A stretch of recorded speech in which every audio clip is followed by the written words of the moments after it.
திமுக தான் பாமகவிற்கு எதிரி என்று பாமக சமூக ஊடக பிரிவு கூட்டத்தில் அன்புமணி ராமதாஸ் பேசியிருக்கிறார். ராமதாஸ் செல்வ பெருந்தகை சந்திப்பு திமுகவின் சூழ்ச்சி என்று அன்புமணி ராமதாஸ் பேசியிருக்கிறார். செல்வ பெருந்தகை மற்றும் விசிகவினருக்கு இப்போது மட்டும் ராமதாஸ் மீது திடீர் பாசம் ஏன் என்றும் அன்புமணி ராமதாஸ் கேள்வி எழுப்பியிருக்கிறார். திமுக தான் பாமகவிற்கு எதிரி என்று பாமக சமூக ஊடக பிரிவு கூட்டத்தில் அன்புமணி ராமதாஸ் பேசியிருக்கிறார். திருமாவளவன் என்றைக்காவது ஒரு நாள் ராமதாஸை புகழ்ந்து பேசியது உண்டா என்றும் அன்புமணி ராமதாஸ் கேள்வி எழுப்பியிருக்கிறார்.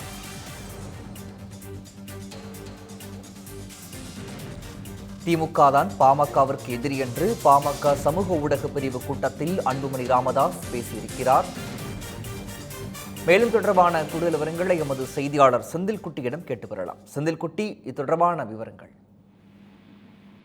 பாமகவுடைய சமூக ஊடக பேரவையுடைய கலந்தாய்வு கூட்டமானது இன்று சோழிங்கநல்லூர் ஒரு பகுதியில் நடந்தது.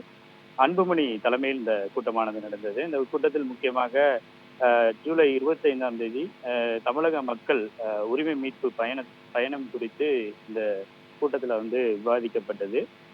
100 நாட்கள் நடைபெற இருக்கக்கூடிய இந்த நடைப்பயணத்தில் என்ன மாதிரியான சமூக ஊடகங்களின் பங்களிப்பு இருக்க வேண்டும் என்பது தொடர்பாக இந்த நிகழ்ச்சியில் ஒரு கலந்தாய்வு மேற்கொள்ளப்பட்டது. இதில் பல்வேறு சமூக ஊடக பிரிவை சார்ந்த பாட்டாளி மக்கள் கட்சியை சேர்ந்த சமூக ஊடகத்தில் இருக்கக்கூடிய நபர்கள் கலந்து கொண்டார்கள்.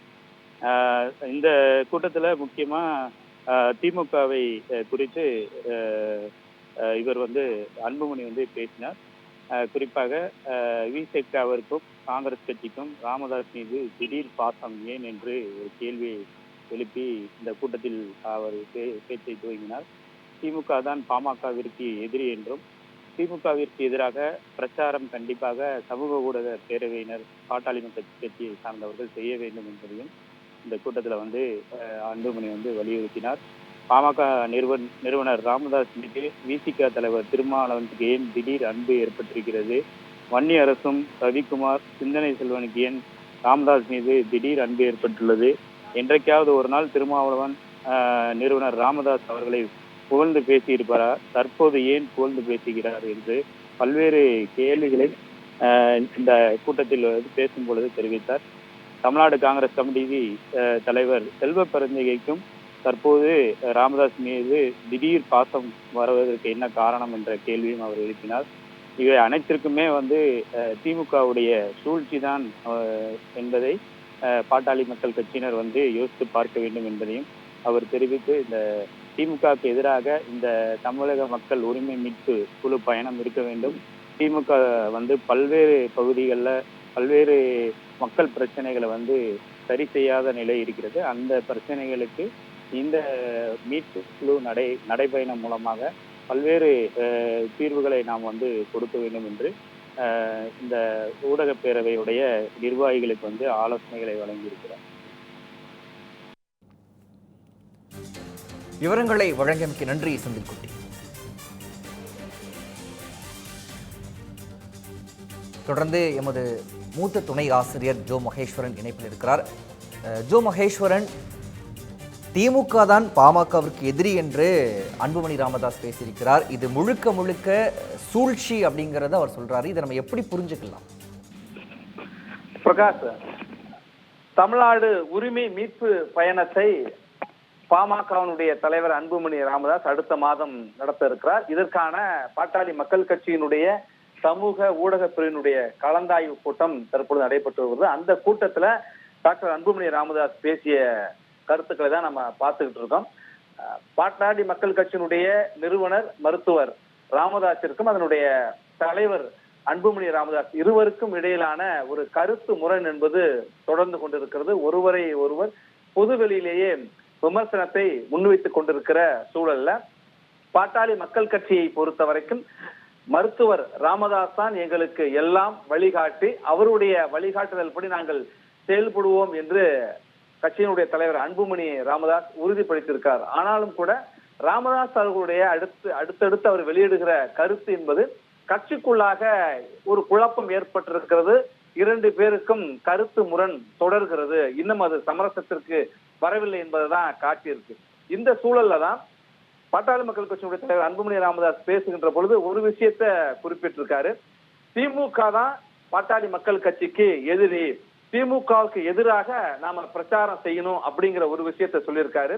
அண்மையில நேற்றைய தினம் தமிழ்நாடு காங்கிரஸ் கமிட்டியினுடைய தலைவர் செல்வ பெருந்தகை மருத்துவர் ராமதாஸை நேர்ல சந்திச்சு பேசிட்டு வந்தாரு. நான் அவர் இதுல அரசியல்லாம் எதுவும் இல்லை, ஒரு நலம் விசாரிக்கிறதுக்காக தான் போயிட்டு சந்திச்சுட்டு வந்தோம், ஒரு மரியாதை நிமித்தமான சந்திப்புன்னு செல்வ பெருந்தகை சொன்னார்.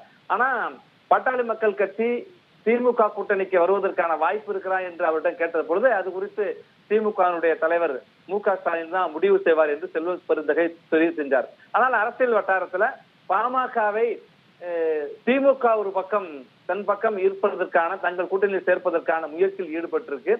அன்புமணி ராமதாஸ் திமுக தான் எதிரி, தமிழ்நாடு உரிமை மீட்பு பயணம் என்று அறிவித்து அதற்கான பணிகளை தொடங்கிட்டார். அதுலதான் சமூக உடற்பிரிவு எந்த மாதிரிலாம் பணியாற்றணுங்கிறதுக்காக தான் அந்த ஆலோசனை கூட்டம், அதுலதான் அவர் பேசியிருக்காரு. அது மட்டுமல்ல, செல்வ பெருந்தகை ஒரு பக்கம் சந்திச்சு பேசினது ஒரு மட்டும் இல்லாமல் விடுதலை சிறுத்தைகள் கட்சியும் பாட்டாளி மக்கள் கட்சியும் இணைந்தும் பணியாற்றி இருக்கிறாங்க. நேரெதிர் துருவங்களாகவும் பணியாற்றி இருக்கிறாங்க. இலங்கை தமிழர் பாதுகாப்பு இயக்கம் என்று ஒன்றாக இருக்கிற பொழுது அவர்கள் செயல்பட்டு மருத்துவர் ராமதாஸுக்கு தமிழ் குடிதாங்கிற பட்டத்தை திருமாவளவன் கொடுத்ததையும் பார்க்க முடிகிறது. வட மாவட்டங்கள்ல அதிகமாக அம்பேத்கர் சிலையை அமைத்ததும் மருத்துவர் ராமதாஸ் என்று விடுதலை சிறுத்தைகள் கட்சியினரே தெரிவிக்கிற சூழல்ல 2 பேருமே ஒரு நேர் எதிர் துருவங்களாக தான் வட மாவட்டங்கள்ல அரசியல தொடர்ந்து கொண்டு இருக்கிற சூழல்ல விடுதலை சிறுத்தைகள் கட்சியினுடைய 2ஆம் கட்ட தலைவர்களாக இருக்கிற ரவிக்குமார், சிந்தனை செல்வன், வன்னியரசு போன்றவர்கள் எல்லாம் ராமதாஸ் அவர்களை புகழ்ந்து இப்ப பேசிட்டு இருக்காங்க. இதையும் அவர் அன்புமணி ராமதாஸ் இப்ப விமர்சிச்சிருக்காரு. இது எல்லாமே செல்வ பெருந்தகை போய் சந்திச்சதாக இருக்கட்டும், விடுதலை சிறுத்தைகள் கட்சியினுடைய தலைவர்கள் ராமதாஸை புகழ்ந்து பேசுவதாக இருக்கட்டும், இது எல்லாமே திமுக செய்யற சூழ்ச்சி அப்படின்னு அன்புமணி ராமதாஸ் இப்ப குற்றம் சாட்டியிருக்காரு. என்னன்னா, தந்தை மகனுக்குள்ளாக ஒரு கருத்து முரண் மோதல் இருக்கிற சூழல்ல இந்த இடத்துல என்ன கேள்வி, சூழ்ச்சி அப்படின்னு பாக்குறப்ப பாட்டாளி மக்கள் கட்சியை உடைப்பதற்கு திமுக சூழ்ச்சி செய்கிறதா என்கிற கேள்விதான் இந்த இடத்துல எழுகிறது. ஏனென்றால் அன்புமணி ராமதாஸ் உறுதியா சொல்றார், திமுக தான் எதிரி, திமுக ஆட்சியை அகற்ற வேண்டும் என்று மக்கள் முடிவு செய்திருக்கிறார்கள், இந்த ஆட்சியை அகற்றுவோம் என்று அன்புமணி ராமதாஸ் தொடர்ந்து சொல்லிட்டு வரார். ஆனால் மருத்துவர் ராமதாஸ் இதற்கு இது போல இந்த ஆளும் திமுக அரசுக்கு எதிரான கருத்தை அவர் சொல்லவில்லை. அவரு அதிக சொல்லாத சூழல்ல கடந்த நாடாளுமன்ற மக்களவை தேர்தலில் கூட பாஜகவோடு கூட்டணி வைப்பதற்கு அன்புமணியும் அவருடைய மனைவி சௌமியாவும் ரொம்ப வற்புறுத்தினாங்க. அவர்களுடைய வற்புறுத்தலாக தான் பாஜகவோடு கூட்டணி வைத்தேன் என்று மருத்துவர் ராமதாஸ் முதல் அந்த செய்தியாளர் சந்திப்பிலே அவர் தெரிவிச்சிருந்தார். அதற்கும் இப்ப அன்புமணி ராமதாஸ் மறுப்பு தெரிவித்திருக்கார். இந்த பாஜகவோடு கூட்டணி அமைத்தது என்பது ராமதாஸ் அவர்களுடைய ஒப்புதலோடு தான் அந்த கூட்டணியை அமைச்சோம் அப்படின்னு சொல்றாரு. இப்போ அவரு வயோதிகத்தின் காலமாக கடந்த சில ஆண்டுகளாகவே அவர் பேச்சு கொஞ்சம் சரியில்லாத சூழலா இருக்கு. அதனாலதான் கட்சியினுடைய தலைமைக்கெல்லாம் நான் வரவேண்டிய ஒரு சூழல் ஏற்பட்டது. பாட்டாளி மக்கள் கட்சியை அடுத்த கட்டத்திற்கு கொண்டு செல்ல வேண்டும் என்றைக்கும் எங்களுடைய தலைவர் வழிகாட்டி மருத்துவர் ராமதாஸ் தான், அதுல எந்த மாற்றமும் இல்லை. ஆனால் கட்சியை அடுத்த கட்டத்துக்கு கொண்டு செல்ல வேண்டிய நிலைமை ஏற்பட்டிருக்கிறதுனால நான் தொடர்ந்து அனைத்து நிர்வாகிகளோடும் பேசிட்டு இருக்கேன் அப்படின்னு அன்புமணி ராமதாஸ் சொல்லியிருக்காரு. இப்ப அவரு அதையும் குறிப்பிட்டு சொல்லியிருக்காரு, நாங்கள் பாஜகவோட கூட்டணி அமைப்பது அவருடைய ராமதாஸ் அவருடைய முழுமையான முடிவு தான், அவர் தான் அதற்கு ஒப்புக்கொண்டார். ஏன்னா ராமதாஸே தன்னுடைய கருத்துக்களை இப்ப மாற்றி பேசி வர்றதுதான் அந்த கட்சியில் இருக்கிற நிர்வாகிகளுக்கு ஒரு பெரும் நெருடலையும் சங்கடத்தையும் ஏற்பட்டிருக்கு. சமூக நீதி தளத்துல பாட்டாளி மக்கள் கட்சி தமிழ்நாட்டில மிக முக்கியமான ஒரு கட்சி. முதலில் அவர்கள் ஒரு அமைப்பாக இருந்து மிகப்பெரிய போராட்டங்களை நடத்தி பிற்படுத்தப்பட்டவர்கள் ஒரு 108க்கும் மேற்பட்ட சாதிகள் வகுப்பினர்களுக்கு அவர்கள் இடஒதுக்கீடு பெற்று தந்தாங்க. அந்த வகையில காரல் மார்க்ஸ், பெரியார், அம்பேத்கர் உள்ளிட்டவருடைய சிலைகளை அதிகமாக அமைச்சவர்கள், கட்சியினுடைய வளாகத்துல அமைச்சவர்கள், சமூக நீதியில ஒரு முற்போக்கான கட்சியாக பார்க்கப்படுகிற பாட்டாளி மக்கள் கட்சியுள்ள தந்தை மகனுக்குள்ளாக ஏற்பட்டிருக்கிற இந்த முரண் என்பது அந்த கட்சிக்கு ஒரு பெரும் பின்னடைவு சங்கடத்தை தருவதாக கட்சியினுடைய மூத்த நிர்வாகிகள் சொல்லிட்டு இருக்க சூழல்ல இப்ப அன்புமணி ராமதாஸ் தெரிவிச்சிருக்க கருத்து என்பது முழுக்க முழுக்க கட்சியினுடைய இந்த தேர்தல் முடிவுகள்லாம் அவரை வச்சுதான். ஆனால் இந்த கட்சியை உடைப்பதற்கு திமுக இன்றைக்கு இந்த சூழ்ச்சியை செய்கிறதோ, அந்த சூழ்ச்சியின் ஒரு வெளிப்பாடாகத்தான் செல்வ பெருந்தகை போய் ராமதாஸை சந்திச்சுட்டு வந்திருக்கார். திருமாவளவன் உள்ளிட்டோரெல்லாம் ராமதாஸ் இன்னைக்கு புகழ்ந்து பேசுறாங்க. விடுதலை சிறுத்தைகள் கட்சியினுடைய தலைவர் திருமாவளவன் இப்ப புகழ்ந்து பேசுறாரு. இதுக்கு முன்னாடி ஒரு முறையாவது மருத்துவர் ராமதாஸை புகழ்ந்து பேசியிருக்கிறாரா? இன்றைக்கு சிந்தனை செல்வன், ரவிக்குமார், வன்னியரசு போன்றவர்கள்லாம் ராமதாஸ் அவர்களை புகழ்ந்து பேசுறார்கள் அப்படின்னாக்கா எங்கள் 2 பேருக்குள்ள இவர் சொல்லல. இதோடைய பொருள் என்னன்னா, தந்தை மகனுக்குள்ளான அந்த விரிசலை பெரிதாக்கி கட்சியை 2ஆக்குறதுக்கு திமுக சூழ்ச்சி செய்கிறதா அப்படிங்கிறது தான் அன்புமணி ராமதாசனுடைய இந்த கருத்து மூலமாக தெரிய வருது. இவர்கள்லாம் போய் பேசுறதும், இவங்க புகழ்ந்து பேசுறதும், செல்வ பெருந்தகை போய் சந்திக்கிறதும் திமுகவினுடைய சூழ்ச்சி. இது குறித்தெல்லாம் ரொம்ப நம்ம யோசிக்கணும் அப்படின்னு கட்சியினரிடம் சொல்றாரு. 3 பேர் தன்னுடைய சுய லாபத்திற்காக மருத்துவர் ராமதாஸை பயன்படுத்தி வர்றாங்க அப்படிங்கிற ஒரு விமர்சனத்தையும் சமூக ஊடகங்கள்ல மருத்துவர் ராமதாஸ் குறித்து யாரும் கட்சியினர் விமர்சிக்க வேண்டாம்.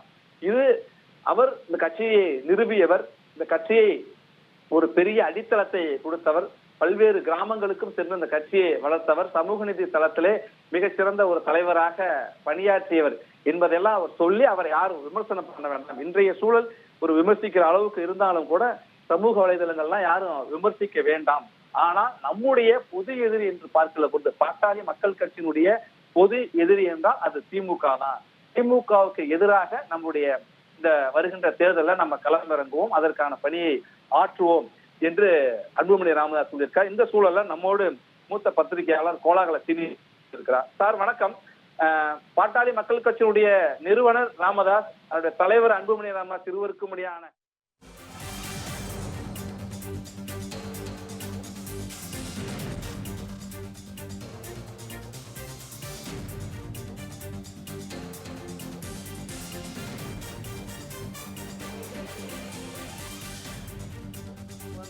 சூழல்ல பாட்டாளி மக்கள் கட்சியை பொறுத்த வரைக்கும் பாட்டாளி மக்கள் கட்சி எந்த கூட்டணியில் அங்கம் வகிக்கிறதோ அந்த கூட்டணிக்கான வெற்றி வாய்ப்பு அதிகமாக இருக்கும்.